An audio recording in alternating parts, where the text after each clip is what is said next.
Hi everyone, I'm Teacher Andrew. Today, for some reason, felt like the day to read you Blueberries for Sal by Robert McClosky, here in a canoe in my garden. I wanted to get the canoe all the way next to the blueberry bushes, but I'm the only one here today, and this canoe is kind of like a two-person moving canoe, so it was enough of an effort to get it over here next to the raspberries.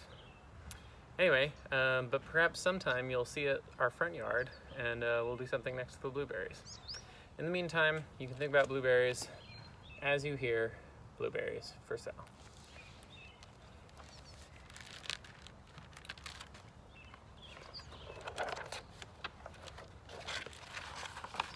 Blueberries for Sal by Robert McClosky.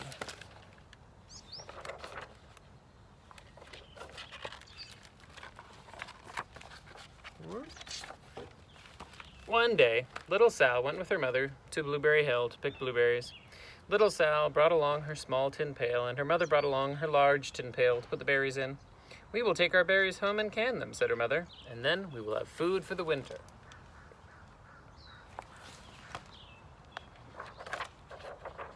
Little Sal picked 3 berries and dropped them into her little tin pail. Kaplink, kaplank, kaplunk. She picked 3 more berries and ate them.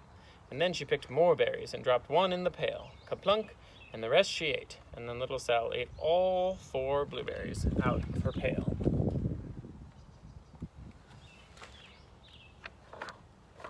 Her mother walked slowly through the bushes, picking blueberries as she went and putting them in her pail. Little Sal struggled along behind, picking blueberries and eating every single one.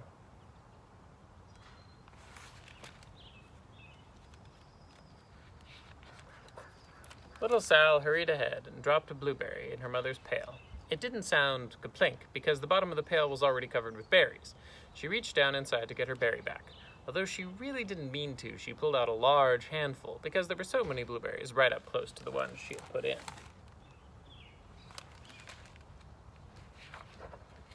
Her mother stopped picking and said, "Now, Sal, you run along and pick your own berries. Mother wants to take her berries home and can them for next winter."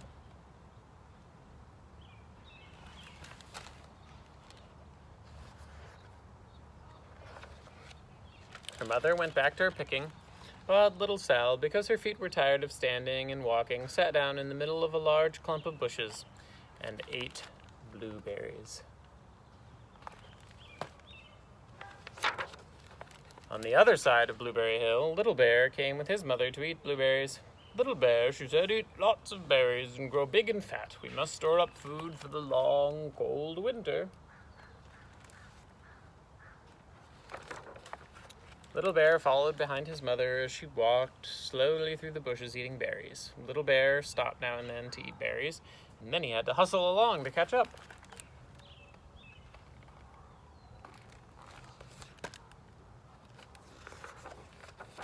Because his feet were tired of hustling, he picked out a large clump of bushes and he sat down right in the middle and ate blueberries.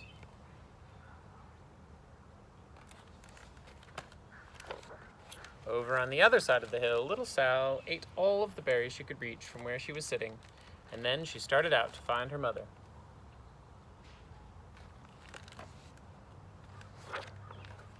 She heard a noise from around a rock and thought, "That is my mother walking along."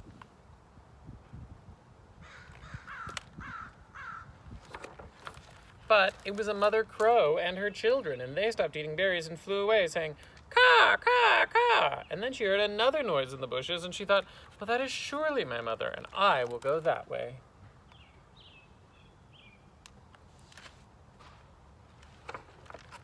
But it was Little Bear's mother instead.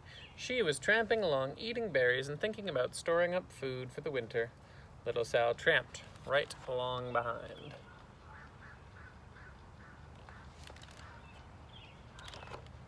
By this time, Little Bear had eaten all the berries that he could reach without moving him from his clump of bushes. Then he hustled off to catch up with his mother. He hunted and hunted, but his mother was nowhere to be seen. He heard a noise from over a stump, and he thought, "That is my mother walking along."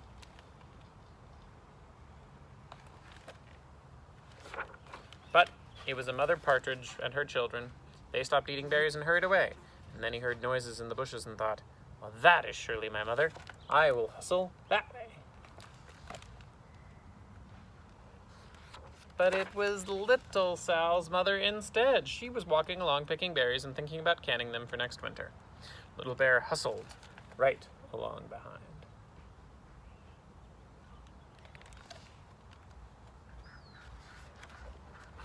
Little Bear and Little Sal's mother and Little Sal and Little Bear's mother were all mixed up with each other among the blueberries on Blueberry Hill.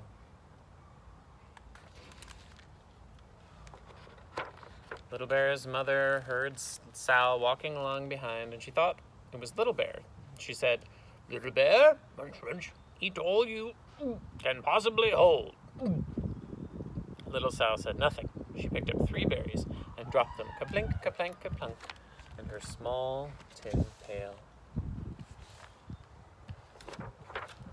Little Bear's mother turned around to see what on earth could make a noise like ka-plunk. "Garumph," she cried, choking out a mouthful of berries. "This is not my child. Where is Little Bear?" And she took a good look and backed away. She was old enough to be shy of people, even a very small person like Little Sal. And then she turned around and walked off very fast to hunt for Little Bear.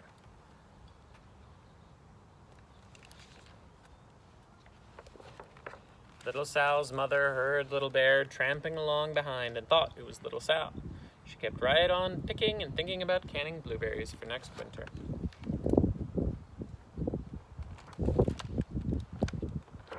Little Bear padded up and peeked into her pail. Of course, he only wanted to taste a few of what was inside, but there were so many and they were so close together that he tasted a tremendous mouthful by mistake. "Now, Sal," said Little Sal's mother without turning around, "you run along and pick your own berries. Mother wants to can these for next winter."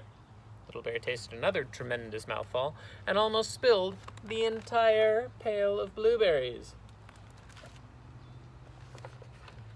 Little Sal's mother turned around and gasped, "My goodness, you are not Little Sal! Oh, where's my child?" Little Bear just sat, munching and swallowing and licking his lips. Little Sal's mother slowly backed away. She was old enough to be shy of bears, even small bears like Little Bear. And then she turned and walked away quickly to look for Little Sal.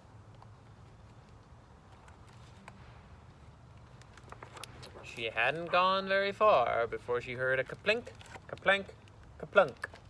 She knew just what made that kind of noise. Little Bear's mother had not hunted for very long before she heard a hustling sound that stopped now and then to munch and swallow. She knew just what made that kind of sound.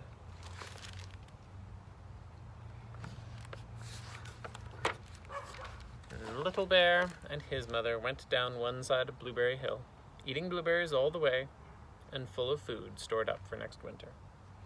And Little Sal and her mother went down the other side of Blueberry Hill, picking berries all the way, and they drove home with food to can for next winter. A whole pail of blueberries, and 3 more besides.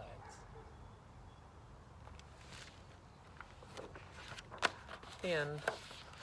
I love this picture at the end of Little Sal and her mother canning blueberries for next winter.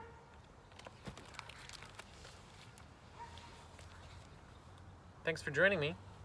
See you next time.